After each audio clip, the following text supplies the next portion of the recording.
Pakistan bar council کا، طارق صاحب آپ کا، عابد ساقی صاحب آپ کا، قلب حسن صاحب آپ کا، کہ آپ نے پاکستان کے سارے سیاسی جماعتوں کو ایک میز پہ جمع کر دیا ہے، اور آپ نے جو سول سوسائٹی کے نمائندے ہیں، جو لیگل فٹرنٹی کے نمائندے ہیں، آپ نے ہم سب کو یہ موقع دیا ہے کہ ہم ان بہت ہی اہم ایشوز پہ اپنا پوائنٹ آف ویو شیئر کر سکتے ہیں۔ شروع کرنا چاہوں گا، اس لیے ہر پارٹی نے اپنا جماعت کا بھی بات کی تو میں اپنا جماعت کا بھی بات کروں۔ میں پاکستان پیپلز پارٹی کا چیئرمین ہوں۔ ہم شہداء کے جماعت سے یاد کیا جاتا ہے۔ میرے خاندان کو شہید کیا ہے ریاست نے، ایک ایک کر کے شہید کیا ہے۔ میرا نانا کو پھانسی پہ چڑھایا گیا ہے۔ میر مرتضی بھٹو صاحب کو میرے والدہ کے حکومت کے دوران کراچی کے سڑکوں پہ قتل کیا گیا ہے۔ شاہ نواز بھٹو صاحب کو عمر 27 کا تھا، زہر پلا کے شہید کیا گیا ہے۔ شہید محترمہ بینظیر بھٹو آپ سب جانتے ہو۔ بم دھماکے میں راول پنڈی کے سڑکوں پہ شہید کیا گیا ہے، لیکن ہم فخر کے ساتھ کہہ سکتے ہیں کہ ہم آج آپ کے درمیان ہیں۔ آپ لوگ جو شہید ذوالفقار علی بھٹو کے وقت میں شہید ذوالفقار علی بھٹو کے ساتھ تھے، ان لوگ جو شہید ذوالفقار علی بھٹو کے ساتھ نہیں تھے، آپ بھی آج ہمارے درمیان ہیں۔ اس وقت شہید ذوالفقار علی بھٹو کو کافر کہنے والے، شہید ذوالفقار علی بھٹو کو غدار کہنے والے آج شہید ماننے کو تیار ہے۔ ہم اس بات پہ فخر کرتے ہیں۔ شہید محترمہ بینظیر بھٹو کے بہت قریبی ساتھی میرے ارد گرد بیٹھے ہیں، 30 سال کی جدوجہد میں ساتھ دیے ہیں۔ ہم ان کا بھی بہت ہی شکر گزار ہیں، اور وہ بھی ہمارے ساتھ موجود ہے جو شہید محترمہ بینظیر بھٹو کو کہتے تھے کہ آپ خاتون ہو، آپ اس ملک کے وزیر اعظم نہیں ہو سکتے۔ وہ لوگ بھی موجود ہے جو شہید محترمہ بینظیر بھٹو کو کرپٹ کہتے تھے، آج وہ شہید محترمہ بینظیر بھٹو کو شہید مانتے ہیں۔ ہم آج بھی، ہم سے غلطیاں ہوتے ہیں، ہر کسی کا زندگی میں غلطیاں تو ہوتے ہیں، لیکن فخر کے ساتھ کہہ سکتے ہیں کہ ہم پہ حملے بھی ہوتے ہیں، میڈیا پہ ہمارا کردار کشی ہوتا ہے، ہمارا اپنے کردار کشی کا، ہمارا محروموں کا، ہمارے شہیدوں کا کردار کشی ہوتا ہے۔ آج بھی ہمارے جان پہ حملے ہوتے ہیں، لیکن ہم اپنے موقف پہ قائم ہیں، ہم اپنے منشور پہ قائم ہیں۔ کبھی کبھار ہم کامیاب ہوتے ہیں، کبھی کبھار ہم کامیاب نہیں ہوتے ہیں، لیکن ہمارا ایمان ہے کہ ہار جیت اللہ تعالیٰ کے ہاتھ میں ضرور ہے۔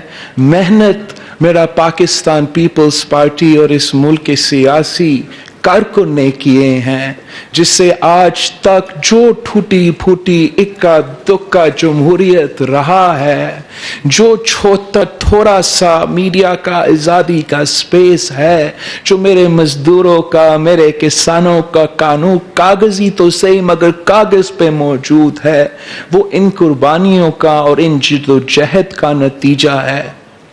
آج پاکستان ایک ایسا وقت سے گزر رہا ہے جہاں ہمیں بتایا جاتا ہے کہ ہم مدینہ کے ریاست میں ہیں، مگر مدینہ کے ریاست کا یہ حال ہے کہ پاکستان کے سب سے ایک فیمس موٹر وے پہ اجتماعی زیادتی ہوتی ہے ایک عورت کی، اجتماعی ریپ ہوتی ہے ایک عورت کی ان کے بچوں کے سامنے، جن کا ذمہ داری ہے اس عورت کا تحفظ دلوانا۔ جس کا ذمہ داری ہے اس ملک کے سارے عورتوں کو وہ یقین دلانا کہ آپ کا تحفظ اس ریاست کا ذمہ داری ہے. آپ کا right to feel safe and secure to travel at night with your children, وہ جن کا ذمہ داری ہے وہ ریپسٹ پہ نہیں، وکٹم پہ سوال اٹھاتے ہیں. جو وکٹم کو پہ سوال اٹھاتے ہیں ان کا دفاع میں اس ملک کے وزیر اعظم سامنے آ جاتے ہیں. مدینہ کا ریاست کا یہ حال ہے کہ آپ کو شاید پتا ہو یا نہ ہو، لیکن ملک بھر میں اس وقت سیلاب متاثرین ہے. میرا اپنا صوبہ سندھ سے 2.5 ملین پیپل افیکٹڈ ہے. ان کے گھر تباہ ہے، ان کا فصل 1.9 ملین ایکرز آف کراپ تباہ ہے. یہ صورتحال ہمارے صوبہ میں بھی ہے، بلوچستان میں بھی بارشوں کے سیلاب کے متاثرین موجود ہے. ملاکنڈ ڈویژن کا سوات کا علاقوں کا پختونخوا میں سیلاب اور بارش کے متاثرین موجود ہے. گلگت بلتستان کا غزر و شگر کے سیلاب متاثرین موجود ہے، مگر ہمارا میڈیا چینلز میں، ہمارا مین سٹریم میڈیا میں ان کے لیے آواز بلند کرنے کے لیے کوئی موجود نہیں ہے.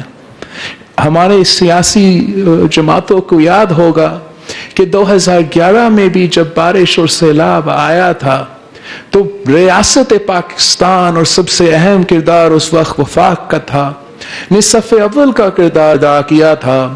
ان کو وطن کا دیا تھا، ان کو کمپنسیشن دیا تھا.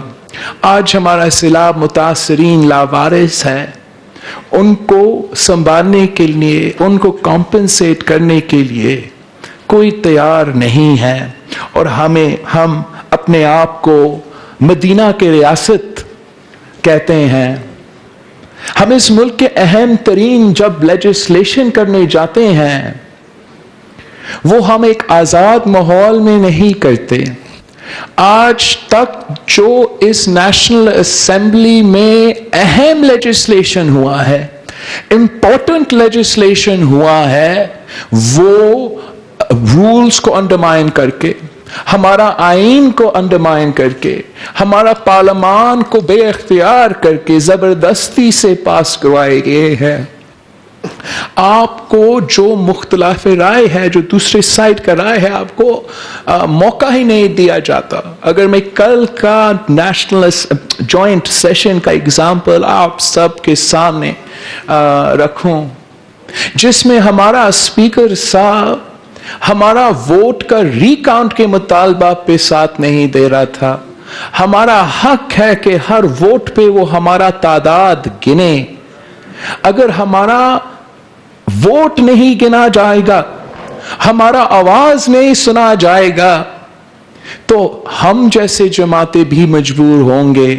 ہمیں بھی سوچنا پڑے گا کہ آخر ہم کب تک اس پارلیمان کو ایک ربر سٹیمپ کی حیثیت میں دیکھنا چاہتے ہیں. ہم جانتے ہیں کہ مدینہ کے ریاست میں بولنے کا آزادی تو تھا، یہاں تو آپ کا نام نیاد حکمرانوں کے پاس بھی وہ آزادی نہیں ہے. آپ کے قائد حزب اختلاف یا حزب اختلاف کے ممبران کے لیے زیادہ پابندیاں ہیں. ہم جہاں دیکھتے ہیں مدینہ کے ریاست میں تو ہم انصاف کے لیے عدالت کی طرف دیکھتے. اسلام نے ہمیں قانون دیا، اسلام نے ہمیں حق دیا، اسلام نے ہر شہری کو، ہر مسلمان کو، غیر مسلم کو حقوق دیے. اسلام نے مرد کو بھی اور عورت کو بھی حقوق دیا. لیکن ہمارا نیا پاکستان میں ہر طبقہ کے حقوق سلب کیے جا رہے ہیں، ہر طبقہ کا حقوق سلب کیا جا رہے ہیں.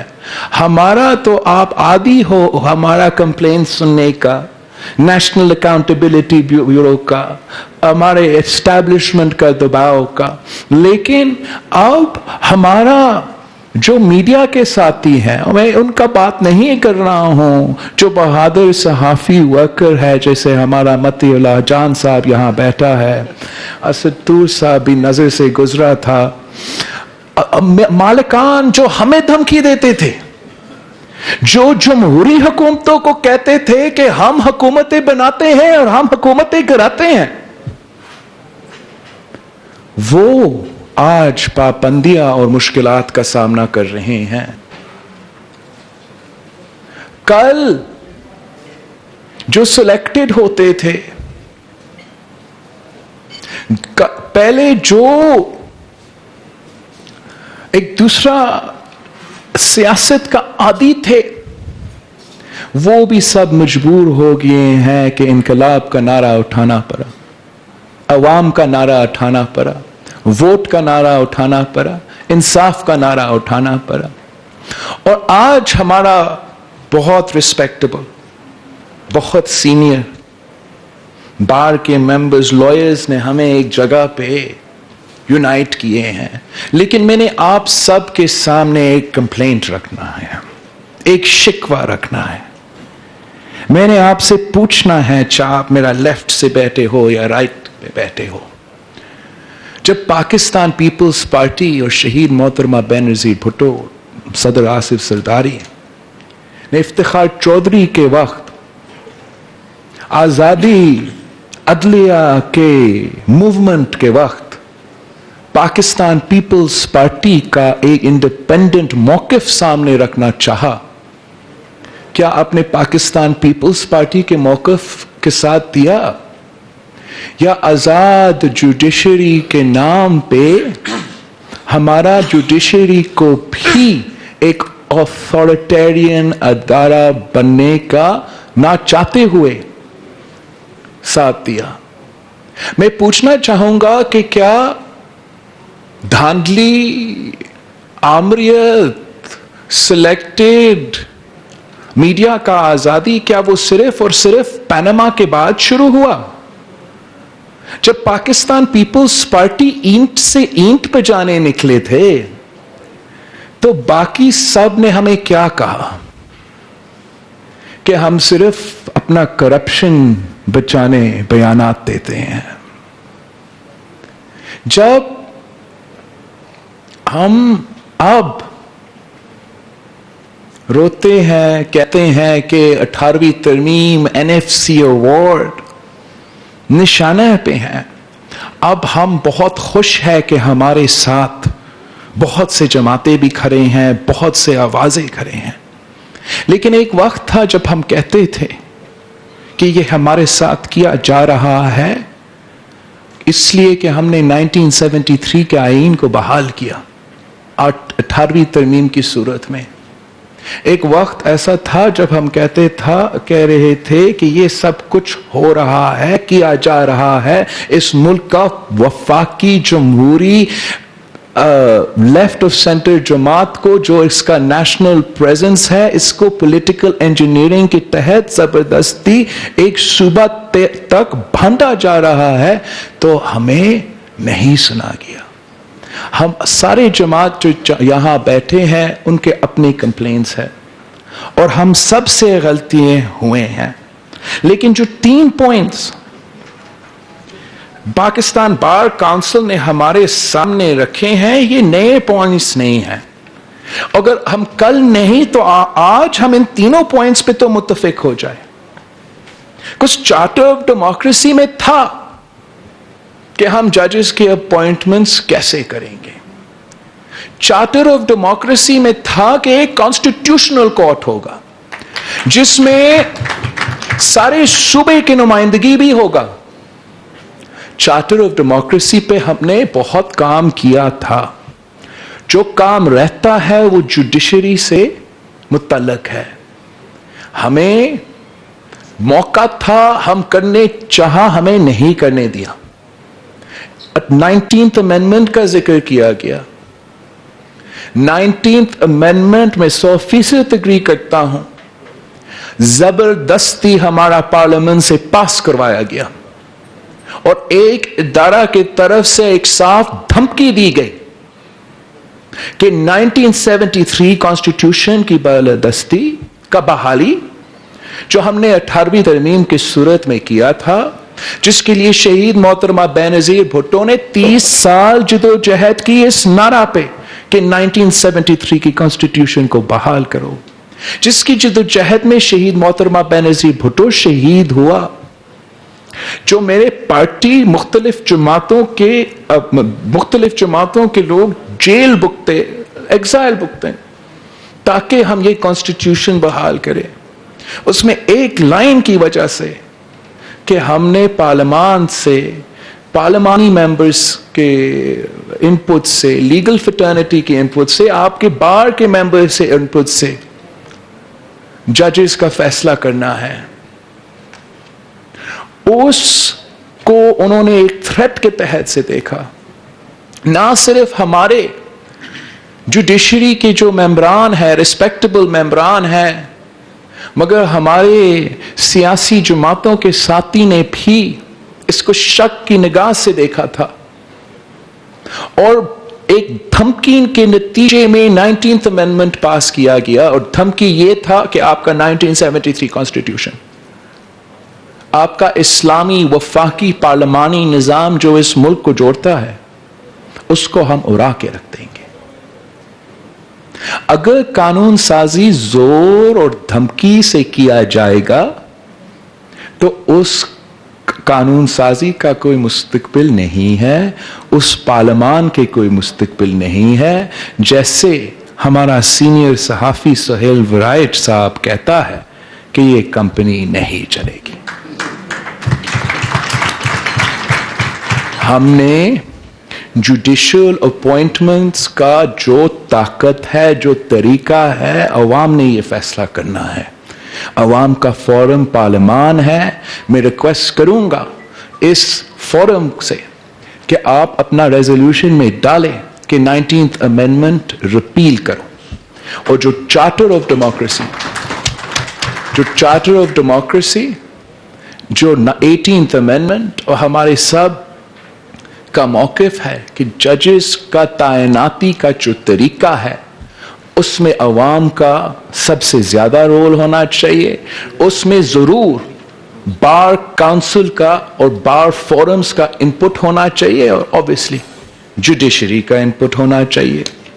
اکاؤنٹیبلٹی کا، نیشنل اکاؤنٹیبلٹی بیورو کا جو آج کل کا طریقہ کار ہے، جب سے میں کتنا سال کا تھا، 2 سال کا تھا، میں یہ سلسلہ دیکھ رہا ہوں۔